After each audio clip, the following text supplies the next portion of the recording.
Boa tarde, nobre presidente, na pessoa do vereador Moisés Rossi, no qual cumprimento todos os colegas,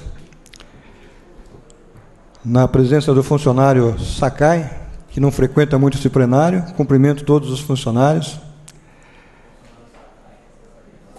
E a você que está aí vendo, nos ouvindo, seja bem-vindo às lides dessa casa. São assuntos, todos eles, que interessam a você, bauruense. Porque aqui se discute passado, presente e futuro dessa cidade. Fomos eleitos para isso, para que o seu futuro seja melhor, para que a cidade seja melhor, para que a sua vida melhore, para que ao término da gestão, após 4 anos, você possa dizer que a vida melhorou. Se isso não aconteceu, nós, todos, vereadores, falhamos. E trabalhamos intensamente para que isso aconteça. Cada um no seu perfil, cada um dentro da sua perspectiva biográfica, histórica, de conhecimento, procuramos fazer o melhor. E com isso, fazer dessa casa uma referência verdadeira na vida do bauruense. E o bauruense, quando estimulado, mostra que é solidário. Mostra que tem um espírito fraterno, mostra que aquele que precisa recebe ajuda. Prova disso foi o já bastante conhecido churrasco da Vila Vicentina. 45 mil pessoas passaram por lá. Isso é muito, muito importante. Se considerarmos a população de Bauru, mais de 10% da população lá esteve. Mas sabemos de antemão que se trata de um evento já regional.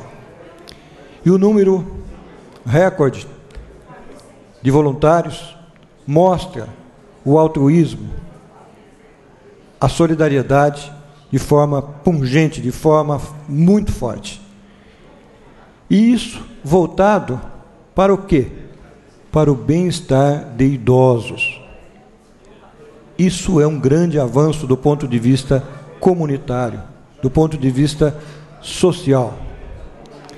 Repetimos, uma sociedade é dita evoluída conforme ela trata as crianças, os doentes mentais, os idosos.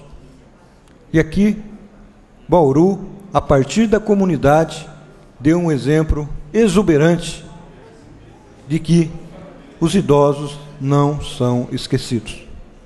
Parabéns aos vicentinos, entidade que conheci de perto a partir da dedicação do meu pai, que foi um vicentino.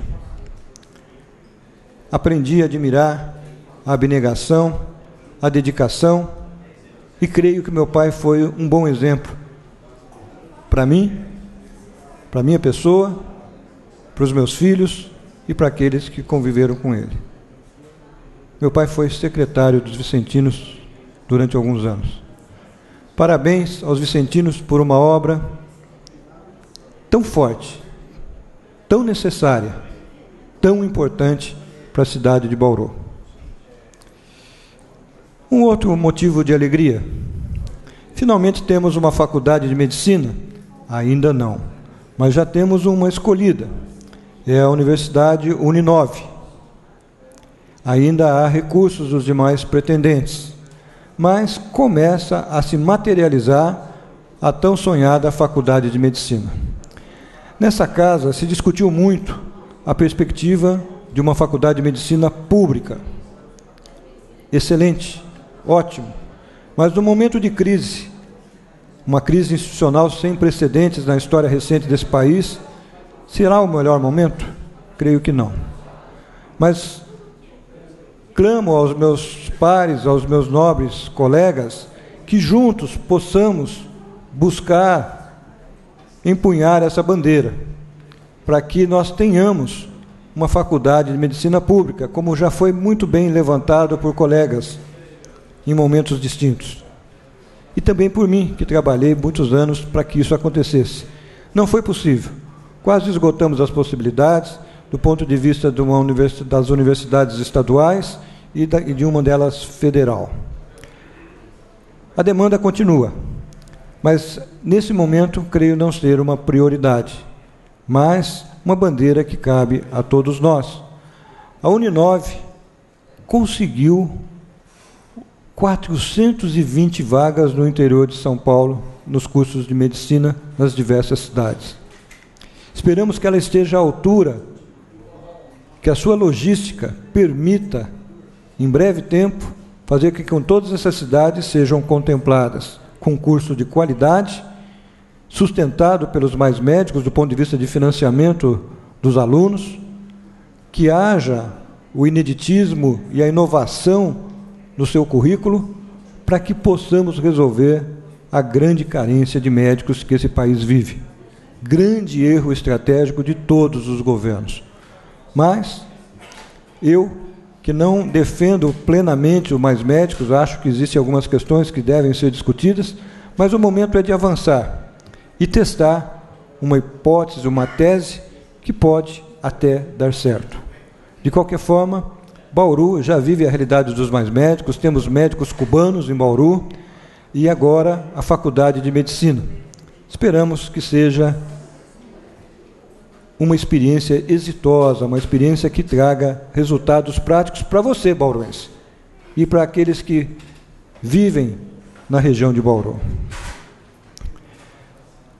Hoje vou tocar num assunto que já é muito discutido nessa casa.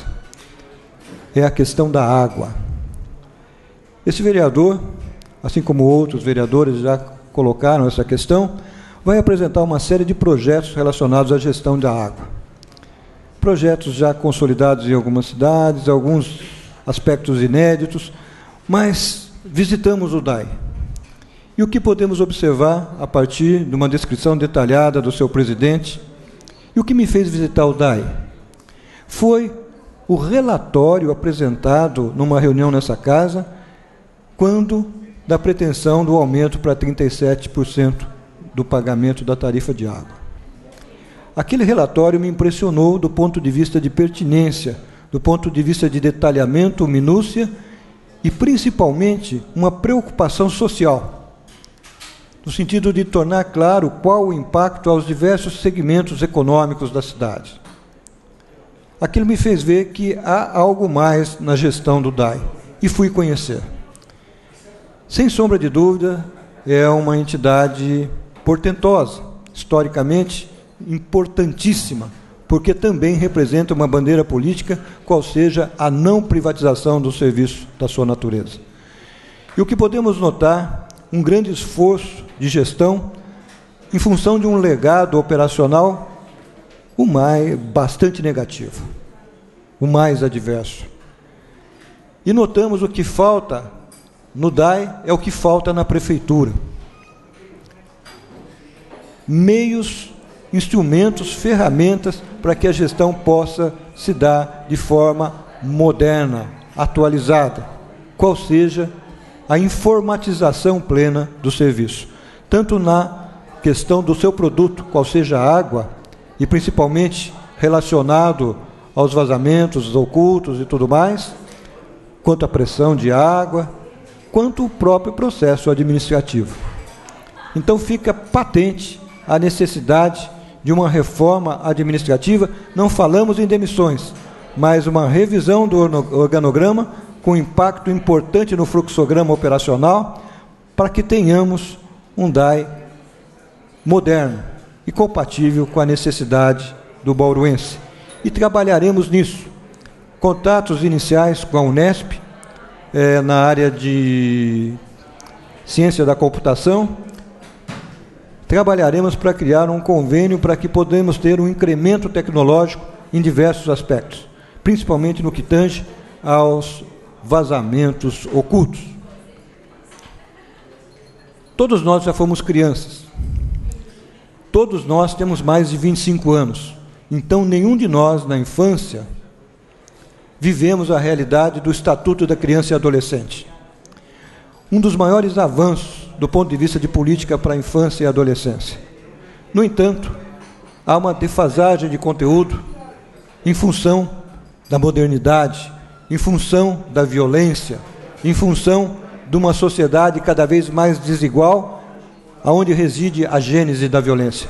Então, na explicação pessoal, falarei mais sobre o Estatuto da Criança e Adolescente, que completa 25 anos, fundamental para que seja refletido, e um sintoma de que há necessidade da sua modernização é 500 projetos no Congresso Nacional para sua reformulação.